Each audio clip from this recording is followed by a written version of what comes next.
बोधदाता शुभुद्धि निधि विशालम क्षमाशील यति धीर गंभीर ज्ञानम रमकील दृढ़ समधीर ध्यानम जगत त्राणकारी अघारी उदारम भगत प्राण रूपम दया गुण अपारम नमो सद्गुरुं ज्ञान दाता सुस्वामी नमामि नमामि नमामि नमामि। श्री सद्गुरु महाराज की जय। जिनके पावन चरणों से परम पवित्र ज्ञान की गंगा प्रवाहित होती रहती हैं, ऐसे संत सद्गुरु महर्षि मेहप्रामन जी महाराज के चरणों में कोटि से नमन। जिनके सानिध्य में कुछ समय बिताने का सौभाग्य प्राप्त हुआ, ऐसे संत सद्गुरु महर्षि संत सेवी प्रमन जी महाराज के चरणों में कोटि से नमन। हमारे गुरु भक्ति माता जी आदरणीय संजय बाबू हम लोगों के बीच उपस्थित हैं। ये तो संयोग है, क्योंकि संजय बाबू के पास कभी कभी समय मिल पाता है जो भेंट हो पाती है। तो ये गुरु महाराज की कृपा है, उनकी कृपा से ही ये मिलन होता है, भेंट हो पाती है। तुलसीदास जी महाराज ने लिखा है, तुलसी या संसार में भांति भांति के लोग, सबसे हिल मिल करके रो नदिया नाव संजोग। जब नदी पार करते हैं, उस नाव पर जितने यात्री एकत्रित होते हैं, कहाँ कहाँ से आते हैं कोई ठिकाना नहीं, किसी गांव से, किसी कस्बा से, किसी शहर से, एक नाव पर उपस्थित हो जाते हैं सैकड़ों यात्री। वो यात्री जब नाव से पार हो जाता है, फिर कहाँ कहाँ जाता है इसका तो कोई ठिकाना नहीं है। दोबारा फिर उतना ही यात्री वही सब उसी नाव पर उस समय उपस्थित हो, ये संभव नहीं है। जैसे एक नाव पर यात्री पार होता है, सैकड़ों आदमी रहता है नाव पर, बड़ी नाव पर। जितने आदमी उस नाव पर उस समय पार हो रहे हैं, जब पार हो जाता है अपना अपना घर चला जाता है जहाँ जाने का है। फिर दोबारा वही सब यात्री उसी नाव पर एक साथ एकत्रित हो, ये संभव नहीं है। कभी होगा ऐसा? कोई चला गया कहीं, उसको फिर उसी समय कहाँ से समय मिलेगा? सब एक साथ कैसे जमा होगा? कोई मर गया, कोई कहाँ गया, कहीं कहीं चला गया, किसी को जरूरत नहीं हो नदी पार होने का, पता नहीं था। जो एक बार पार हो गया तो हो गया, अब काहे के लिए आएगा? उसी तरह से जो संसार इस सागर है, इस संसार सागर में जितने आदमी यहाँ एकत्रित हैं, समझ लीजिए एक संजोग है, नाव पर जैसे पार हो रहे हैं, संजोग से मिलन हो रहा है। जब एक बार बिछुड़ जाएंगे फिर वो संजोग आएगा, ये बड़ा बिरला है, बहुत मुश्किल है। चला लीजिए, हमको समझ गए आप और आगे बढ़ जाइए, लेकिन पंखा में। तो ये जो मिलन है, भेंट घाट जो होता है, ये भी प्रभु की कृपा है। उनकी कृपा से ही भेंट हो जाती, मिलन हो जाता है, नहीं तो मुश्किल है मिलना। हम कहाँ किस काम से आए थे, यहाँ आ गए। हमको कल जाना था आश्रम, यहाँ पर पड़े हैं। प्रभु जी से भी दर्शन हो गया, संजय बाबू से भी मिलन हो गया। ये संजोग था मिलने का, इसीलिए। नहीं तो कौन कहाँ रहता है कोई जानता है? ये गुरु महाराज ने बढ़िया संजोग बिठा दिया, सत्संग के बहाने मिलन जुलन होगा, एक बहाना है मिलने का। तो हम लोग इस संसार में जो आए हैं, कहते सबसे हिल मिल के रहो, नदिया नाव समझो। क्यों बैर करेंगे दुश्मनी करेंगे, हिल मिल के रहो। क्योंकि बिछुड़ जाएंगे तो फिर भेंट नहीं होगी, फिर मिलन नहीं होगा। तो एक खुशनुमा वातावरण बना के जाएंगे, सामंजस्य बैठा के जाएंगे, ताकि जाने के बाद ये लोग कहेंगे नहीं फलाना आदमी बहुत अच्छा था। ये गुरु महाराज ने कहा, सबसे प्रेम रखो, सबसे मेल रखो, क्योंकि इससे ताकत बढ़ता है। प्रेम और मेल ही सब कुछ है दुनिया में। गुरु महाराज ने लिखा है, प्रेम भक्ति गुरु दीजिए, बिनवों कर जोरी, पल पल छोवन छोड़िए सुनिए गुरु मोरी। गुरु महाराज ने ये नहीं कहा कि हमको परिवार दीजिए या धन दीजिए संपत्ति दीजिए या संसार का कोई चीज दीजिए, ऐसा गुरु महाराज ने नहीं कहा। गुरु महाराज ने कहा, हे गुरुदेव, हमको प्रेम और भक्ति दो ही चीज देनी, उसके अलावा हमको कुछ नहीं चाहिए। इसी प्रेम और भक्ति में क्या है? कहते हैं इसी प्रेम और भक्ति में सब कुछ है।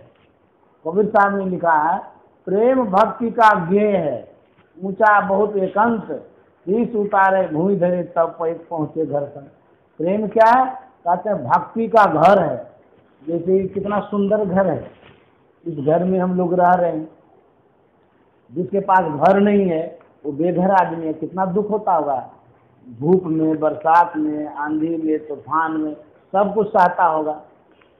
घर रहने से आराम रहता है।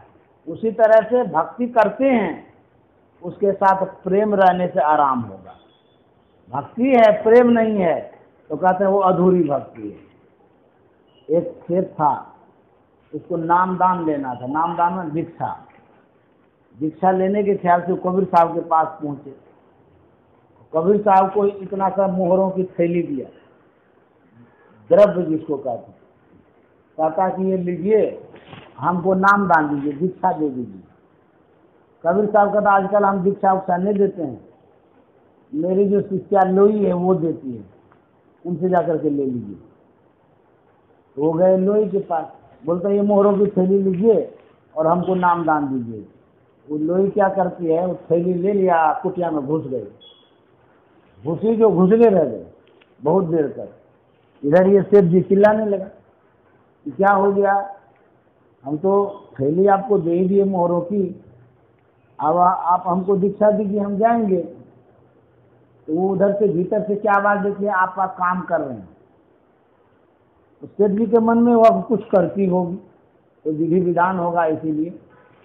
उसके बाद कुछ देर और हो गया, सेठ जी उकताने लगे कि क्या हो गया, नाम दान देते नहीं है, हम तो मोहरों की थैली दे दिए, क्या क्या कर रहे हैं आप? तो बोलते हैं कि मैं आपका काम कर रही हूँ। सेठ जी कहती है, इतना देर हो गया अभी तक हमारा काम कर रहे हैं, क्या काम करते हैं?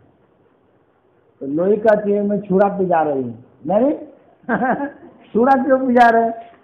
बोले कि छुरा इसलिए पिजा रहे हैं, आपका गला काटेंगे। अरे राम, गला काटेंगे तब दीक्षा देंगे, हमको नहीं दीक्षा उसका लेना है।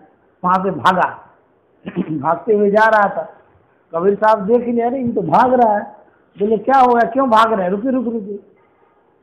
बोले कि महाराज हम तो सुन रहे थे कि साधु महात्मा की कुटिया है, ये तो कसाई खाना है, यहाँ तो जबर किया जाता है, गला काटा जाता है। बोले क्यों, ऐसा तो कोई बात नहीं। बोले आपकी चेली बोल रही है कि गला पहले काटेंगे उसके बाद नाम दान देंगे, वो छुरी पी जा रही है। बोले नहीं नहीं, ऐसी कोई बात नहीं है, अरे ये कसाई खाना नहीं है, ये तो घर है प्रेम का, हाला का घर नहीं, शीश उतारे भूई धरे तब बैठे घर माई। कहते ये प्रेम का घर है। तुम्हारे अंदर में जो है ना अहंकार, उसी को दूर करने के लिए वो बोल रहे हैं, अहंकार का गला काटो, तब जाकर के तुम इस घर में प्रवेश कर सकते हो। किस घर में? प्रेम के घर में। प्रेम के घर में सब कोई नहीं जा सकता है। यहाँ हम आते हैं, माता जी से इतना प्रेम है कि कभी भी बुला लेती है, आ जाते हैं। सब कोई नहीं आ सकता, सबको आने भी नहीं देते, प्रभु जी मना कर देते वही कहते हैं कि ये जो है, ये जो घर है जहाँ प्रेम होता है वहाँ सुख होता है, शांति होती है। यहाँ हमको बहुत अच्छा लगता है। माता जी का स्नेह, माता जी का सम्मान, इतना आदर मान करते हैं, बहुत मानती हैं। तो ये प्रेम ही तो सब कुछ, इसमें क्या नहीं मिलता है, बहुत कुछ मिलता है। जाने लगते हैं कितना दक्षिणा दे देती है माता जी इतना दान दक्षिणा करती रहती है, कोई कमी नहीं रखते हैं। नहीं भी आते हैं तब भी यहाँ से भेजती रहती है। ये है, किसी से प्रेम बना करके रखने में इस तरह से सुख मिलता है, शांति मिलती है, समृद्धि मिलती है। इसीलिए गुरु महाराज ने कहा प्रेम भक्ति गुरु दीजिए, दिनवों कर जोरी। संजय बाबू तो बहुत कुछ सेवा करते हैं आपका ऐसा पुत्र होना चाहिए। आपने सार्थक किया है पुत्र उत्पन्न करके। सब सब किसी को ऐसा नहीं होता, इतना सज्जन, इतना सीधा, आपका इतना सम्मान करते हैं, मानते हैं, जो कह दिए वही हाँ ठीक है। आपका दिल कितना खुश होता होगा। अच्छा, जानते हैं जिसका मन खुश हो जाता है जिस माँ का, वो माँ आशीर्वाद ही आशीर्वाद देती रहती है। तो ये देखिए कितना मतलब प्रेम बना के रखने से आशीर्वाद मिलता है। क्या नहीं मिल जाता उसमें, माँ का आशीर्वाद मिल गया तो सब कुछ मिल गया। माँ के आशीर्वाद से बढ़कर को कुछ नहीं होता है। हाँ, भगवान से 100 गुना बढ़ करके होता है। तो कहते हैं ये जो गुरु महाराज ने कहा प्रेम भक्ति गुरु दीजिए, कहता है इसी में सब कुछ है, सब सुख है। कोई चीज भी, हाँ प्रेम, देखिए प्रेम है तो आप सब कुछ समर्पित कर देते हैं। यदि बैर है तो कुछ भी नहीं देना चाहेंगे, मन मुटाव होता है तो कुछ देना चाहते हैं। प्रेम होता है इतना उदार हो जाते हैं कि देन दो क्या होगा, कहते हैं ना। उसी तरह से गुरु महाराज कहते हैं कि गुरु से प्रेम रखो, परिवार से प्रेम रखो, माँ बाप से प्रेम रखो, भाई बंधु से प्रेम रखो। प्रेम बना करके रखेगा सब काम हो जाएगा। किसी अफसर के पास जाते हैं, कोई काम नहीं होता है तो प्रेम से बात करिएगा, वो तुरंत पिघल जाता है, ऐसा कर दीजिए ना, बहुत अच्छा आदमी है ये। देखिए ये होता है। इसीलिए गुरु महाराज ने कहा प्रेम भक्ति का गेय है। कबीर साहब ने कहा ये मैंने घर होता है ऊंचा बहुत एकांत, प्रेम की कितनी सीमा, असीम, कोई सीमा ही नहीं। सुने, प्रेम जो होता है उसकी कोई सीमा नहीं है। कहते हैं परम बहु परमात्मा यदि मिलेंगे तो प्रेम से मिलेंगे। हाँ, प्रेम जब तक नहीं होगा परमात्मा नहीं मिल सकते हैं। जहाँ प्रेम था नेम नहीं। जब भगवान कृष्ण गए थे विदुर जी महाराज के यहाँ, तो विदुर जी महाराज चले गए थे कहीं घूमने के लिए, विदुरानी घर में थी। भगवान कृष्ण को जैसे ही देखी फल लेकर के आ गई दौड़ करके। उसके बाद भगवान कृष्ण बैठे, वो इतना प्रेम विह्वल हो गई कि गुद्दा को फेंकने लगी बाहर, और छिलका भगवान कृष्ण के मुंह में देने लगी। भगवान कृष्ण भी खूब बढ़िया से खा रहे हैं छिलके। तो जब विदुर जी आए तो देखते ही छिलका खिला रही है। तो विदुर जी ने कहा पगली है तुम, अरे क्या खिला रही हो, देखती नहीं हो, होश नहीं तुमको क्या खिला रही हो। तो देखते हैं छिलका खिला रहे, तब होश में आई, फिर गुद्दा दिया मुंह में। जब भगवान कृष्ण गुद्दा खाए तो भगवान कृष्ण ने कहा कि विदुर जी जो आनंद छिलका में था वो गुद्दा में नहीं है। तो ये प्रेम होता है, प्रेम में समर्पण होता है। कबीर साहब ने क्या लिखा, प्रेम सखी तुम करो विचार, बहुरी न आना यही संसार, प्रेम खेलनमा यही स्वभाव, अब तू चलिए आपके मुँह ही बुला। हम ही चले आते हैं माता जी के पास। माता जी बुलाती हैं तब भी आ जाता है, नहीं बुलाता तब भी आ जाते हैं।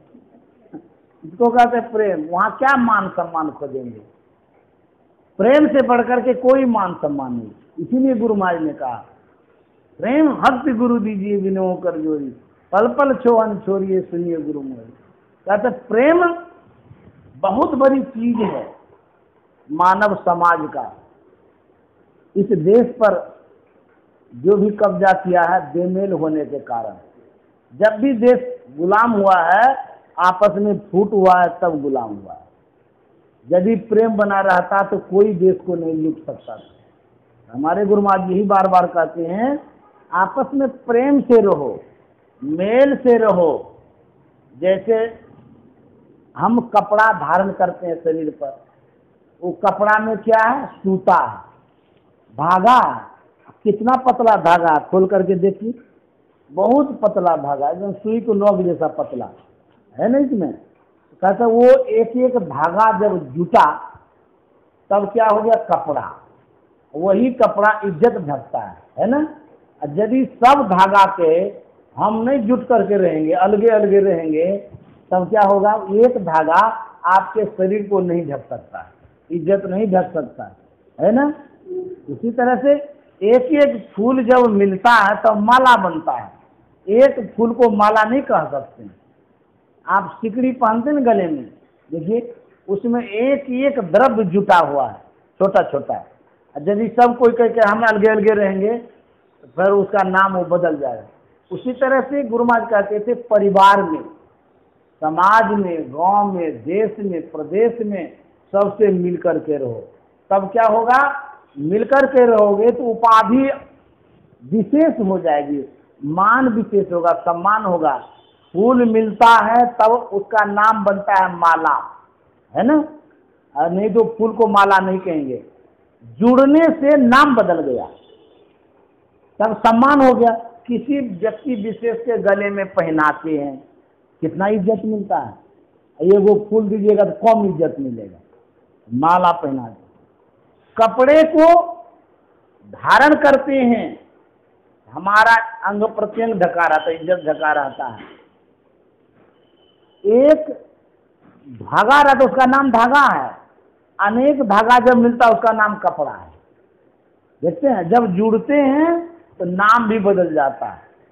इसी तरह से कहते हैं जब मिलकर के रहेंगे नाम उपाधि भी विशेष रहेंगे। देश में सबको कहते हैं गुरु महाराज मिलकर के, इससे क्या होगा, बल बढ़ता है। हम घर में मिलकर के रहते हैं, दूसरा आदमी भी डरता, अरे इन लोगों का आपस में बड़ा प्रेम है, मेल है, आंख नहीं दिखा सकता। अलग अलग हो जाते हैं, वो उसकी शिकायत, वो उसकी शिकायत, वो उसकी शिकायत करता है। इससे क्या होता है, इज्जत घटता है, प्रभाव कम हो जाता है। गांव समाज में लोग कहते इन लोगों को अपने में मेल नहीं है, ये हमारा क्या बिगाड़ेगा। एगो कहानी गुरुदेव कहा करते थे, सुनाते हैं। एक महात्मा थे, वयोवृद्ध महात्मा थे, उनके पास बहुत सेवक था। सबको इकट्ठा किया, बुलाया, सब सेवक को बोला कि तुम लोग जाकर के सब एक एक संठी लाओ। संठी होता है ना जिसका स्वर्ण पटवा होता है, गाँव देहात सब उग जाता है, पतली लकड़ी होती है, खूब हल्की होती है, तो संठी हम लोग बोलते हैं। घेरी शिष्य था, सब आज्ञा पा करके गया, ले आया पतली पतली संठी। तो बोले सबको एकत्रित करो, तो सबको जमा कर दिया। जमा करने के बाद एक शिष्य को बोला इसको तोड़ो। अब इतना इकट्ठा हो गया था तो उसको कैसे तोड़ेगा, ऐसे हाथों ने ऐसे हो रहा था। सबको बोला बारी बारी से तोड़ो, कोई नहीं तोड़ सका। उसके बाद उस महात्मा ने कहा कि जिनका जिनका संठी है सब हाथ में ले लो। सब अलग अलग अलग अलग करके ले लिया। उसके बाद बोला कि तोड़ो, पट से तोड़ दिया। महात्मा ने कहा समझा, तो बोले नहीं हम लोग कुछ भी नहीं समझे। तो बोले कि जब लकड़ी एकत्रित हो गई स्वाभाविक बल बढ़ गया। देखिए समूह में बल बढ़ता है, संगठन में बल बढ़ता है। खाली एक जगह लकड़ी हुई है, ताकत कितना हो गया कि एक आदमी तोड़ नहीं सकते हैं। वही लकड़ी अलग अलग हो गई तो बल कमजोर हो गया, सब तोड़ दिया।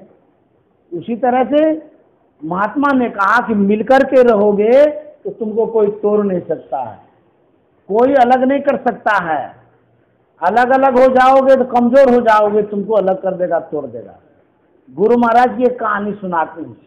गुरु महाराज सत्संग में बीच बीच में कहा करते थे बराबर, एक गरीब आदमी था, इतना गरीब था अपने घर परिवार को सही ढंग से चला नहीं पाता था।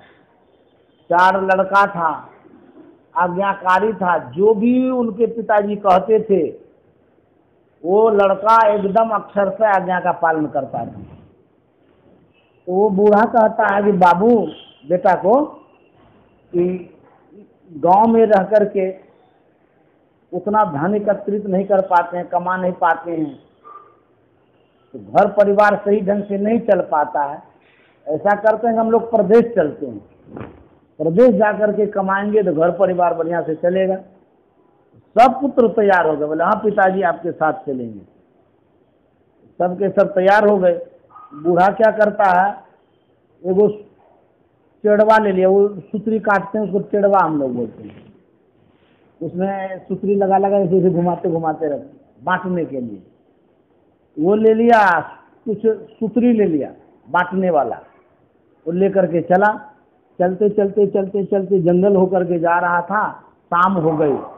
तो पिता ने कहा कि बाबू, बेटे सबको बोला कि तुम लोग यहीं रुको, यहीं रात्रि गुजार लेते हैं और सुबह यहाँ से चलेंगे। तो बोले ठीक है, रुकते हैं। एक पुत्र को कहा जाओ तुम लकड़ी लाने, आज्ञा मिलते ही चला गया लकड़ी लाने। एक पुत्र को बोला जाओ अग्नि लाने, वो भी तुरंत चला गया अग्नि लाने के लिए। एक पुत्र को बोला जाओ पानी लाने, वो भी दौड़ करके चला गया पानी लाने के लिए। एक पुत्र को बोला जाओ कहीं से कुछ खाने पीने का कोई सामग्री हो एकत्रित करो, वो भी चला गया। चारों का चारों चला गया। वो बूढ़ा क्या करता है, गाछ के नीचे वो सुतरी बांटने लगा और उसी गाछ के ऊपर में भूत रहता था। भूत देता है आवाज, कहता है ए बूढ़ा सुतरी क्यों बांटता है? तो बूढ़ा कहता तुम्हें को बांधेंगे। कह दिया तुमको बांधेंगे इसीलिए सुतरी बांटते हैं। भूत तुरंत नीचे आ गया, बोला हाँ तुम बांध सकते हो क्योंकि तुमको सब बेटा में सब में मेल है, परिवार में मेल है, तो मेल वाला आदमी हमको बांध सकता है, प्रेम है आपस में, इसीलिए तुम क्यों बांधोगे? तुम कहाँ जा रहे हो? तो बोले कि हम जा रहे हैं धन कमाने के लिए, हम गरीब आदमी हैं, हमारे पास कुछ है नहीं। तो बोले कि ऐसा करो तुम बांधना उन्ना नहीं हमको, तुमको हम धन का खजाना बता देते हैं, तुम अमीर हो जाओ, काहे के लिए तुम जाओ कमाने के लिए? तो बोले बता दीजिए। वो भूतबा बता दिया कि वहाँ पर गड़ा हुआ धन है, तुम लोग उखाड़ लेना और लेके चले जाना। लड़का जब आया, बाप बताता है कि बेटा ऐसे ऐसे बात हुआ है। भूतबा बोला है यहाँ पर धन गड़ा हुआ है, खोद के देखो। तो चारों लड़का भिड़ गया खोदने के लिए। खोदते खोदते खोदते सही में निकला खजाना, ढेर खजाना था।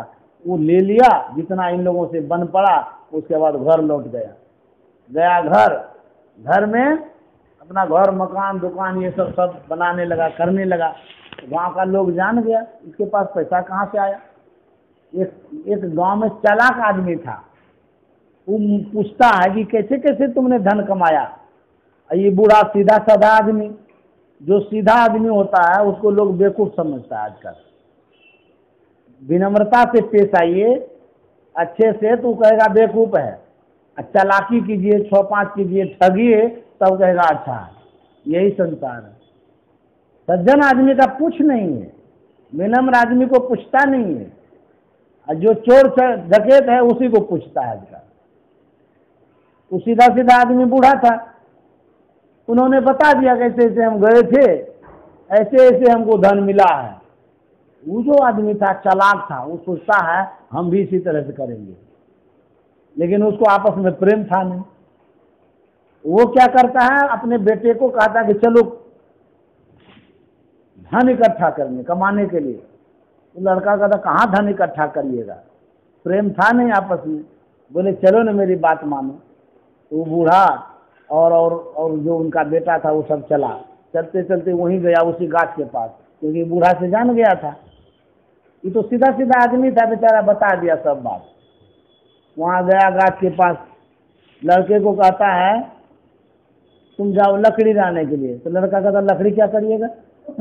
लड़का मेल था नहीं, बात रखता नहीं था पिता का। तो बोले जाओ लाने के लिए। कहा नहीं जाएंगे लाने के लिए, लकड़ी क्या करिएगा? फालतू जंगल में लकड़ी। दूसरे को बोला जाओ पानी लाने के लिए, बोले क्या करिएगा, प्यास लगी है, पानी तानी क्या करिएगा, अभी क्या जरूरत है पानी का, वो भी नहीं गया। तीसरे को बोला जाओ आग लाने के लिए, बोले क्या करिएगा, आग का क्या काम है यहाँ पर। इस तरह से सबको बोला, कोई बातों नहीं रखा। बूढ़ा क्या करा, ऐसे ही सुतरी बांटने लगा। उस घास पर भूत था। भूत कहता है ए बूढ़ा सुतरी काहे बांटता है? तो सीख गया था ना वो, कहता तुमको बांधेंगे। भूत नीचे उतरा, बोलता तुम हमको बांध सकते हो, तुम्हारे अंदर में तो प्रेम ही नहीं है, तुम्हारा बेटा तो बातों नहीं रखता है, आज्ञा का पालन ही नहीं करता है। जिसके अंदर में प्रेम नहीं है, मेल नहीं है, वो हमको बांध नहीं सकता है। हमको बांधेगा वही जिसके अंदर में प्रेम और मेल है। प्रेम और मेल से भूत भी बंध जाता है, इतना ताकत होता है। तो कहते हैं कि जब अभी तुम भागो तुम लोग, और नहीं तो मार के खत्म कर देंगे। डर के मारे सब बापू तो वहां से भागा, और कोई धन उन नहीं मिला। चलाया घर, निराश होकर लौट करके बैठ गए। वही कहते हैं तो प्रेम रहने से भूत भी बस में हो जाता है। अब प्रेम यदि नहीं है तो घरे में भूत आ जाता है, समझ गए। घरे में लोग डरने लगता है, पता नहीं वो मारेगा कि पीटेगा कि गाली देगा, क्या करने डर लगता है। प्रेम नहीं रहने से परिवार से भी डर लगता है, पता नहीं क्या कर देगा। और यदि प्रेम है तो सड़क पर भी आप खुले चलते रहते हैं, कोई डर भय नहीं है, समझ गए। इसीलिए गुरु महाराज कहते थे प्रेम की जरूरत है, मेल का जरूरत है, आपस में मेल से प्रेम से रहना चाहिए। दीवार के अंदर में आप जितने परिवार हैं जैसे भी रहते हैं वो रहिए, कोई बात नहीं है। दीवार के बाहर जैसे ही जाते हैं तो घर के भेद को मत किसी को कहिए, समझ गए। किसी को नहीं, कोई भी हो अपना भेद नहीं कहना चाहिए। यदि आप भेद बता देंगे तो आपका प्रभाव घट जाएगा, कम हो जाएगा। इसीलिए कहते हैं मन में रहना, भेद न कहना। हमारे संत महात्मा लोग कहते हैं मने मन रहिए, किसी को भेद मत बताइए। भेद जब तक आप रखे हैं छिपा करके तब तक आपका प्रभाव है, मान सम्मान प्रतिष्ठा है, समझ गए। आवरण के अंदर में जब तक जो कुछ भी रहता है लोग मान सम्मान देता है।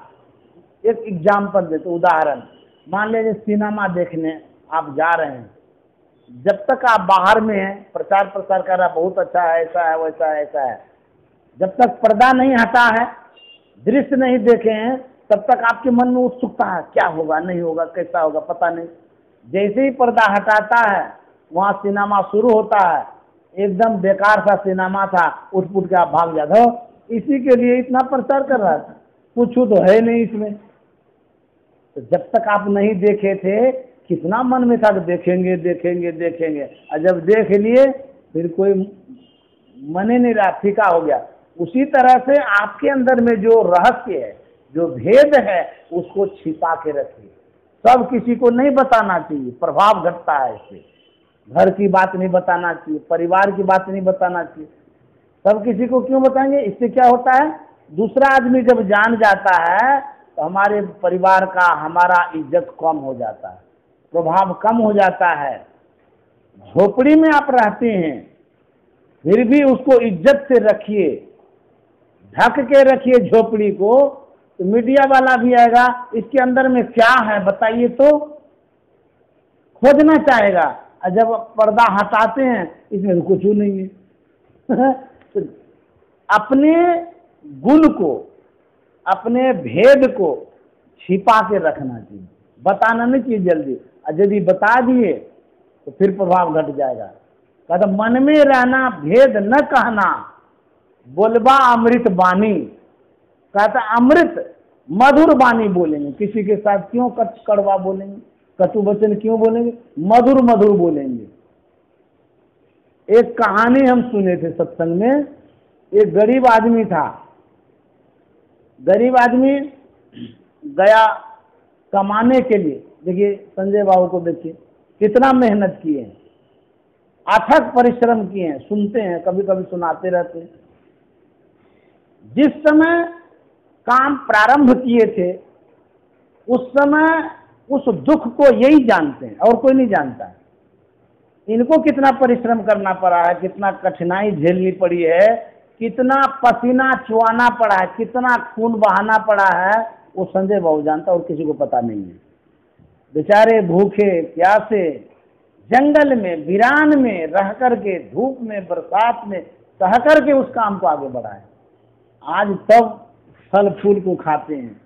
मेहनत कितना हुआ पीछे देखिए, बैकग्राउंड चेक करिए, इनका क्या देन है उसमें, जो धन है आज यही जानते हैं इस बात को। हम तो अनुमान करते हैं, हमको नहीं पता है इस बात का, लेकिन संजय बाबू इस बात को पूरा जानते हैं कि जब ग्राउंड पर खड़े थे, जिस समय पैर रखे थे पहली बार जमीन पर, उस समय इनको लगता था कि कैसे होगा, कैसे डेवलप करेंगे, कैसे आगे बढ़ाएंगे। लेकिन इनका मेहनत और हिम्मत ने काम किया।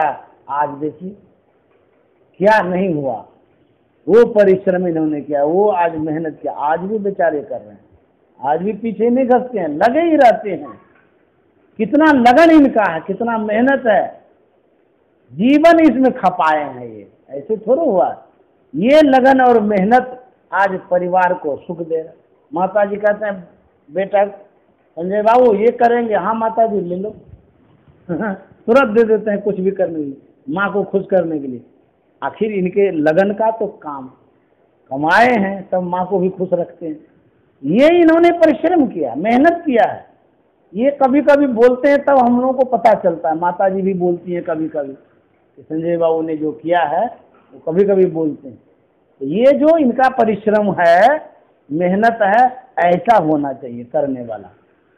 एक आदमी था, बड़ा सच्चा था, ईमानदार था, वैसे संजय बाबू सच्चे ईमानदार है। सब खुश रहते हैं इनसे, जितने परिवार वाले हैं।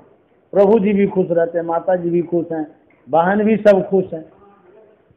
इतना समझिए ये घर के समझिए कल वृक्ष के समान सब कुछ, लेकिन मेहनत इनका है। यदि आज घर परिवार को सुख मिला तो इस बेचारे का खून भी लगा है, उसमें पसीना लगा है, भूखे रह करके प्यासे रह करके किया है। बहुत बड़ाई के पात्र हैं, धन्यवाद के पात्र हैं। ऐसे ही इन्होंने किया, कभी कभी याद आती है तो बोल देते हैं। इनका जो मेहनत सराहनीय है, माता जी सुनाती रहती हैं बीच बीच में, कभी कभी कहते रहते हैं संजय बाबू के लिए। तो ये जो है ऐसा होता है। एक लड़का था, बात बात में बात खुल गया, वो गया कमाने के लिए, बहुत ईमानदार, बहुत सच्चा, बड़ा मेहनती। तो सेठ जी के पास रह रहा था। जानते हैं एक एक आदमी बहुत मेहनती होता है, ईमानदार होता है, तो मन से काम करता है। जब मन से काम करता है उनको सफलता भी मिलती है। और जो काम चोर आदमी होता है उसको भगवान भी मदद नहीं करते। जो मन योग पूर्वक करता है उसको भगवान मदद करते हैं, हेल्प करते हैं। वो लड़का काम कर रहा था बहुत लगन से, इतना लगन से काम किया। बहुत कर्मचारी थे, लेकिन उन कर्मचारियों में उनका नाम होने लगा। सेठ जी बड़े खुश हो गए उनसे, उनको मुंशी बना दिया गया, प्रमोशन हो गया, पदोन्नति हो गई उनकी। तो वो भी खुश हो गए, लेकिन जो स्टाफ लोग थे वो उनसे जलने लगे। ऐसा होता है, आप आगे जब बढ़िएगा दूसरे आदमी को जलन होगा, आपका पैर खींचेगा, गड्ढा में गिरेगा, जबकि आपसे उसको कोई लेना देना नहीं है। लेकिन ये मानव की मानसिकता है, आपके विकास को देख करके उसको जलन हो रहा, भीतर में लगता है आग लग गया, कैसे आगे बढ़ रहा है। अरे बेवकूफ, तुम देखो ना कैसे बढ़ रहा है, मेहनत कर रहा है, लगन है, तब आगे बढ़ रहा है, ऐसे थोड़ा बढ़ता है। लेकिन इस मानव के अंदर में ये मानसिकता है कि दूसरे को आगे जो चढ़ रहा है उसको पैर खींचें, गाछ पर से गिरा जाए ताकि चूर चूर हो जाए। एक एक आदमी दूसरे को गिराने में खुश होता है, जबकि हम कुछ उनको कर नहीं रहे हैं। उनको हम ये भी कह रहे हैं कि तुम भी आगे बढ़ो, लेकिन फिर भी उनके अंदर में आग जल रही है। ऐसा ही समाज में होता है, आप आगे बढ़ रहे हैं और दूसरे को जलन हो रहा है, गिराने के लिए, पछाड़ने के लिए। उसी तरह से स्टाफ सब में ये चर्चा हो गया, ये कैसे आगे बढ़ गया, इतना कम समय में इसकी पदोन्नति हो गई। अब उसको गिराने के लिए वो लोग प्रयास करने लगा। लेकिन जो सही आदमी है उसका भगवान सहयोग करता है। कहते हैं बचाने वाले के पास 1000 हाथ है, गिराने वाले के पास 2 हाथ है, समझे। तो उसको गिराने के लिए देखिए क्या प्रयास करने लगा। एक उसी में से स्टाफ में से एक आदमी लग गया, आखिर इसका पदोन्नति हुआ, इसको गिराएंगे कैसे। वो देखने लगा उसके पीछे। वो जो आदमी था, गरीब आदमी जो काम कर रहा था, जो मुंशी बन गया, वो ईमानदार था। वो यहाँ से काम करके डेरा पर जाता था। डेरा में एक संदूक था, उस संदूक में अपना पुराना कपड़ा जो फटा पुराना गंदा था उसको रखा था। क्यों रखा था? वो आदमी इसलिए रखा था ये हमारे पुराने जीवन का पहचान है। पुराने जीवन को हम याद करें, हम इसी स्थिति में थे, वो आदमी जो पुराना कपड़ा रखा था इसलिए कि याद करेंगे हम उस जमाने को, जिस जमाने से हम यहाँ आए हैं। उसको रोज वो देखता था, जैसे आता था काम करके ऐसे बक्सा उठाता था, बक्सा उठा करके उसको झांकता था, फिर बंद कर देता था। एक आदमी लग गया उसके पीछे, आया पीछे पीछे, देखा कमरे में गया, बक्सा उठाया, उसके बाद फिर रख दिया। उनके मन में क्या हुआ कि मुंशी जी वहां से पैसा लाता है खजाना से, ये बक्सा में रखता है। अब ये पकड़ा गया इसकी चोरी। वो जाकर के सेठ जी को कहा, सेठ जी आप तो लुट जाएंगे, बर्बाद हो जाएंगे, मिट जाएंगे। कुछ ही दिनों में जिनके ऊपर आपने विश्वास किया, भरोसा किया, वो विश्वास के पात्र नहीं है। वो आपके खजाना में जितना जो माल पूंजी है सब ले जा करके अपने घर में बक्सा में रखता है और उसमें जमा कर करके एक दिन इकट्ठा हो जाएगा, लेके भाग जाएगा और आप फिर सड़क पर आ जाइएगा। ना ऐसे कैसे बोलता है? वो आदमी तो बहुत अच्छा है, ईमानदार है, उसी ईमानदारी के कारण उसकी पदोन्नति हुई है, आगे बढ़ाए हैं। तुम ये क्या बक रहे हो? बोले मैं बक नहीं रहा हूँ, आप मेरे साथ चलिए, आपको रंगे हाथ पकड़ाता हूँ। ऐसा क्या बोल रहा है? तो बार बार कहने से मन में नहीं होता कि उससे ये कहता होगा। अच्छा एक बार देखते हैं। एक दिन उस सेठ जी को बोला कि आप मेरे पीछे पीछे रहिए ताक में। तो वो जो मुंशी था, गरीब आदमी था बेचारा, काम कर कुर करके जब आने लगा तो सीधे गया कमरे में, वो दोनों पीछे आ रहा, सेठ जी भी और वो बदमाश आदमी पीछे पीछे आ रहा था, देखने नहीं दिया। सीधे वो कमरे में गया, बक्सा उठाया और उठा करके देखा और फिर ढक दिया। सेठ जी को जो दिखाया, बोला देखिए अब आप तो विश्वास करिएगा कि सही बात है, देखिए आपका खजाना वहाँ बक्सा में रखा जा रहा है। सेठ जी कहता, हाँ जी हम तो लुट जाते, तुमने बता दिया, अच्छा किया, आज इसको हम पूछते हैं। सीधे सेठ जी धावा बोला, चला गया वो लड़के के पास, कहता है इस बक्सा में तुम क्या रखते हो? बोले हम क्या रखेंगे?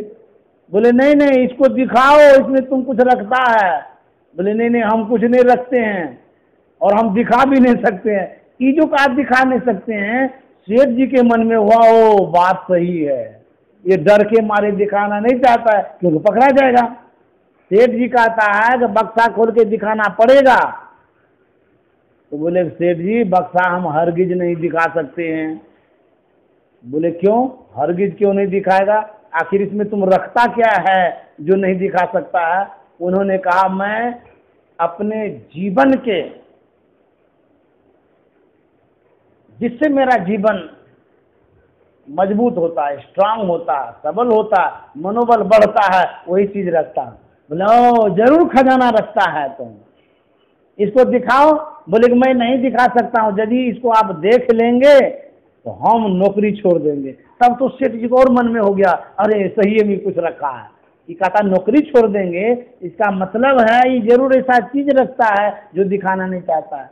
सेठ जी ने कहा तुम नौकरी छोड़ो गिरो, हमको कोई मतलब नहीं, हमको दिखाना ही पड़ेगा, वो दिखा दो आज बक्सा। तो उन्होंने कहा कि सेठ जी मैं कह रहा हूँ कि यदि आप देख लेंगे तो मैं नहीं रहूँगा नौकरी पर। तो बोले तुम दिखाइए दो, जब तुम गलत किया होगा तो पकड़ा ही जाएगा। तो वो बक्सा उघाड़ा, बोला कि देखिए। तो जैसे ही झांक करके देखता है उसमें उस आदमी का पुराना कपड़ा था, मैला कुचेला था, फटा पुराना था और कुछ भी नहीं था, कोई चीज नहीं था। सेठ जी कहता इसमें तो खाली पुराना कपड़ा है और कुछ तो है नहीं जी। बोले और क्या रहेगा? तो बोले तुम झांकते क्यों थे इसको, इसमें क्या रखते थे? बोले मैं कुछ नहीं रखता था, इसी कपड़े को देखता था। बोले ये पुराना मैला कुचेला कपड़ा को क्यों देखता था? हमारे तो मन में हुआ कि तुम कुछ खजाना लेकर के आए हो, यहाँ पर चुरा के रखा है, हमको किसी ने बतलाया है। बोले गलत फहमी है आपकी, हम कुछ नहीं रखते हैं, हम इस तरह का काम नहीं करते हैं कभी। और ये कपड़ा जो हम रखते हैं ये हमारे घर का साथ में जो कपड़ा आया था वही था। जिस दिन मैं घर से चला था उस दिन मेरी स्थिति इसी कपड़े की जैसी थी, कपड़ा फटा पुराना था, मैं गरीब था। मैं उस दिन को याद करता हूँ, उस गरीबी को याद करता हूँ जिस गरीबी से मैं गुजरा हूं, उसको पुरानी बातों को, इसी कपड़े को देख देख के याद करना। जब कपड़ा देखता हूं तो मुझे पुरानी बात याद आती है कि मैं वैसा ही था, आज मैं मुंशी बना हूं, मेहनत लगन से मैं आज बना हूं, लेकिन था कैसा? वैसा था जैसा मैं पहन करके आया था। सेठ जी ने कहा धन्य है तू भी, अरे इतना ईमानदार, इतना सच्चा, इतना अच्छा आदमी, तुमको तो छोड़ेंगे नहीं। उस मुंशी ने कहा सेठ जी हमको क्या छोड़िएगा, जब हमारे ऊपर आपको अविश्वास ही हो गया है तो मैं आपके साथ जुड़ करके भी नहीं रहूंगा। मैंने कहा था ना मैं नहीं रहूंगा, बस अब आप अपना काम अपने जिम्मे रखिए, अब मैं घर चला। वो घर छोड़ करके चला गया। तो संत महात्मा कहते हैं कि मैं पहला स्टेप जहां रखे थे, पहला पैर, उस समय कैसे थे, कहते उसको यदि याद करिएगा आपकी प्रगति दिन दूनी रात चौगुनी होगी। यदि उसको आप भूल जाइएगा, पहला स्टेप को, फर्स्ट इंप्रेशन को यदि भूल जाइएगा, फिर आप जाते जाते गर्त में चले जाएंगे, फिर आपका कोई नामो निशान नहीं रहेगा। संत महात्मा ये कहते हैं फर्स्ट इंप्रेशन, पहला प्रभाव जो आपका था काम करने का, सच्चाई का, ईमानदारी का, लगन का, उसको याद करिए। आप उसको याद करेंगे, आपको आसमान छूने से कोई रोक नहीं सकता। आगे बढ़ते ही चले जाएंगे, बढ़ते चले जाएंगे, कोई हिला नहीं सकता है। ये संत महात्मा शिक्षा देते समझाते हैं, प्रेम से रहिए, मेल से रहिए, मेहनत करिए, ईमानदारी से रहिए, हेल्प करिए, मदद करिए, और अपने उस जीवन को याद करिए जिस जीवन पर आप पहले दिन खड़े हुए थे। जिस दिन आप खड़े हुए थे उस दिन याद करिए किसने किसने आपको हेल्प किया था, किसने किसने आपको मदद किया था, किसने आपको आगे बढ़ने से क्या क्या किया था। उसी दिन को सिर्फ याद करिए। इस बीच में तो बहुत साथी फ्रेंड बनते हैं, पैसा जब आता है ना, दुनिया भर का साथी फ्रेंड, हम भी आपके हैं, हम भी आपके हैं, लेकिन जिस दिन आप शुरू कर रहे थे उस दिन कौन आपके थे? जो उस दिन आपके थे वास्तव में वही आपका अपना है। तो वही संत महात्मा कहते हैं अपने जीवन को याद करिए, इससे आपका विकास होगा, आगे बढ़ेंगे और जीवन बढ़ते बढ़ते खुशनुमा हो जाएगा, प्रसन्न हो जाएंगे आप। यही जीवन का तो लक्ष्य। मेहनत करो, सच्चाई के साथ रहो, प्रेम से रहो, सत्संग करो, ध्यान करो। जो गुरु महाराज ने बतलाया है, यह लोक भी बनेगा, वह लोक भी बनेगा, दोनों लोक आपका दृढ़ होगा। इसीलिए सत्संग, ध्यान और संसार का काम साथ साथ चलते रहेगा, और कोई आपको डरा नहीं सकता, धमका नहीं सकता, कोई आपको नीचे नहीं गिरा सकता है। यदि सदगुरु में प्रेम और सत्संग आपके पास रहेगा तो आप आगे इतना बढ़ेंगे, इतना बढ़ेंगे, कहने से बाहर है। मैं संजय बाबू को भी धन्यवाद देना चाहूँगा। गुरु महाराज की खूब कृपा हो और खूब शुभकामना, मंगल कामना करना चाहता हूँ, ये आगे बढ़ते ही रहे और इनका विकास हो, और इनके अंदर में जो इच्छा है, शुभेच्छा है, कामना है, वो भी पूर्ति करे गुरु महाराज।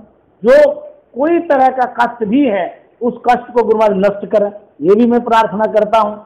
और माता जी को भी गुरु महाराज की तरफ से विनती करता हूँ, उनको भी खूब आशीर्वाद दे, हम लोगों के बीच में अधिक दिनों तक सत्संग ध्यान करते रहें, ताकि हम लोग गुरु महाराज को याद करें विशेष रूप से। माता जी भी धन्य हैं जो इस अवस्था में भी, देखिए बड़े बड़े जवान आदमी खटिया पकड़ लेता है, हॉस्पिटलाइज हो जाता है, चल नहीं पाते हैं, लेकिन इनकी अवस्था कितनी हो गई, फिर भी ये कैसे चलते रहते हैं। गुरु की कृपा, अद्भुत कृपा है। इनके अंदर में शक्ति कैसी है, अकेले रह लेते हैं, चलते रहते हैं, गुरु महाराज को याद करते रहते हैं। इनके लिए भी विशेष रूप से शुभकामना करता हूँ। हमारे प्रभु जी देखिए कितने अच्छे इंसान हैं, सच्चे हैं, और वो भी चलते रहते हैं, आज यहाँ कल वहाँ वहाँ करते रहते काम। मैं उनके लिए भी प्रार्थना करता हूँ, शुभकामना करता हूँ। गुरु महाराज से विनती करता हूँ कि शुभ हो, मंगल हो, सब खुशी रहें, आनंद से रहें। यह शुभकामना करते हुए मैं अपने वाणी में विराम देता हूँ। श्री सद्गुरु महाराज की जय। आरती।